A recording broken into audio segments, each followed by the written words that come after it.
NLDS is set. Dodgers ready to battle it out. The pitching matchup also coming up for game number 1. Dodgers transaction and Fernando steps aside. This is Dodgers Digest. Let's get right into it. NLDS is set. Dodgers ready to battle. And who are the Dodgers going to battle? You knew it was going to come down to it, didn't you? Didn't you just have an idea that it was going to come down to it? Dodgers face the Padres. Before I get to that, there's something, if you look to the far left of the screen, that upper section right there, where there was looks like a Houston Astro not making it out. Oh, so sad. So sad that the Astros didn't make it. Bummer. Good job, Detroit, knocking them off 2-0. So Detroit going against, it looks like Cleveland there. KC, New York, matching up. And we got the Pods. Yep. We got the Padres. And you know what? Roberts had something to say about us facing the Pods and going back to the postseason. Ready? What did he say? I see more hunger and more edge this year. Our guys are tired of that sour taste when you make an early exit from the postseason. This year, I sense that edge. Dave Roberts. Thoughts? Is he just saying that? Or is there an edge? I'm excited. Are you excited? I'm excited. You know what? To give you some fuel for the fire, Manny Machado. Let's talk about Manny, shall we? Manny being Manny. Okay, so when the Dodgers took 2 of 3, the final 3 games at Dodger Stadium against the Padres, and the Dodgers got 2 of those last 3, Manny said to the entire team, no disappointment. We'll see them in a couple of weeks. So Manny knew it was coming. We all knew it was coming. And remember, Dodgers swept the Pods back in 2020 when we won the World Series, right? Swept them, right? Out. Boom. That's why they don't like that we won in 2020, and they try to discredit it because of that sweep. But then the Padres got revenge on the Dodgers in 2022. So what is going to happen? This is the sequel, and it's all coming up. Excited for this one to happen. There is the postseason brackets. That's what's going on. Atlanta got chumped out. I wanted to see Dodgers go against Atlanta. I'd like to see Padres lose in the wild card, but it didn't happen that way. You see the series tied with the Mets and the Brewers. Who's going to face the Phillies on that one? So that's how it's looking right now. In KC, New York. I feel like New York's going to probably breeze through KC over there. And, Cleveland, I feel like, is going to take down Detroit. But I don't know. Detroit's been playing some tough ball. So there's how it's looking. But let's talk about us, right? That's the bracket. Let's talk about pitching for the Dodgers. There you go. There's our probable pitchers. And when's the game? Well, that's going to be Saturday and Sunday right there, 5 and 6. It's not the Braves. It's the Padres, Dodger Stadium. That is going to be an awesome matchup. And Cease, who we've beat, in Flaherty. 3-1-7 versus the 3-4-7.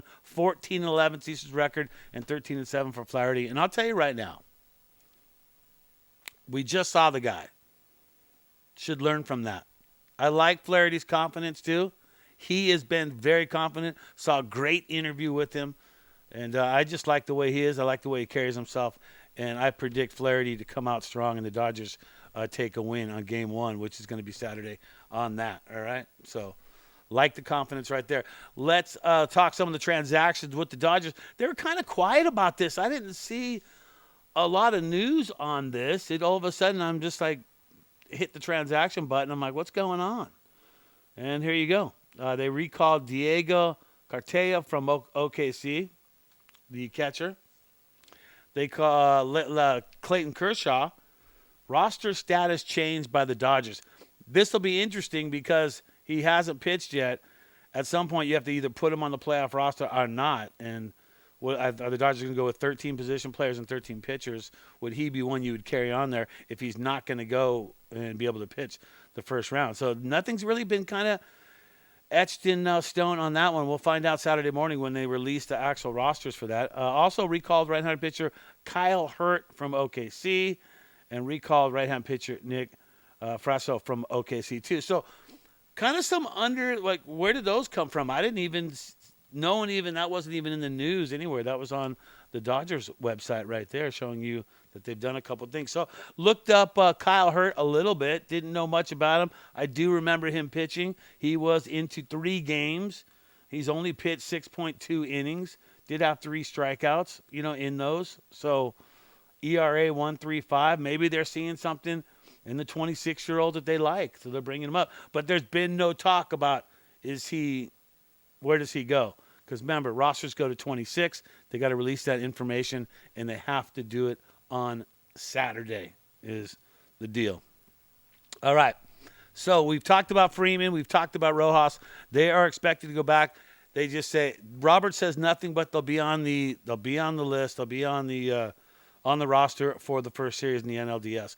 To me, I just think that ankle roll that Freeman did, feel like that's more than a week of an injury. But hey, nowadays medical treatment, they don't want to leave him off because if he's ready for game 2 or 3. So he's got to be on. Rojas, he's a spark plug of the team. He's been playing injured a little bit, but they're thinking that he's going to be able to step up and get it done in the long run. And you can see what he says right there.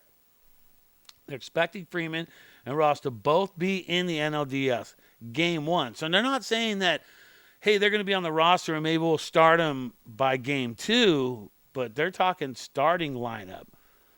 So not Muncy at first. Freeman at first for game 1 on Saturday. They're progressing, Dodgers manager Doc said. I hope they would get them both some live pitching probably tomorrow or Friday. So stoked to see them coming back. I just wonder about that ankle. It seems like that takes a little bit more time. And, maybe I'm wrong. And Freeman's he's a freak of nature anyway. So he probably can get it done. All right. Sad news. Dodgers great Fernando Valenzuela steps away from the broadcast booth right before the postseason to focus on his health. But look, we want him healthy. He is a great man and a great Dodger, and he means so much to the organization and what they've done. And I got a quick Fernando story for you and a Vin Scully story, real quick for you before we'll end this right here. Okay, there it was. Dodgers press box. I was a DJ back in the day for the Dodgers. I'm in the actual restroom of the press box. I'm using the urinal, going to the bathroom, minding my own business. It's day 1 on the job. I'm standing there at the urinal, and all of a sudden, who comes right next to me, stands next to me and starts using the urinal next to mine? Vin Scully. Never met him before. And I did after that, not during that moment, obviously.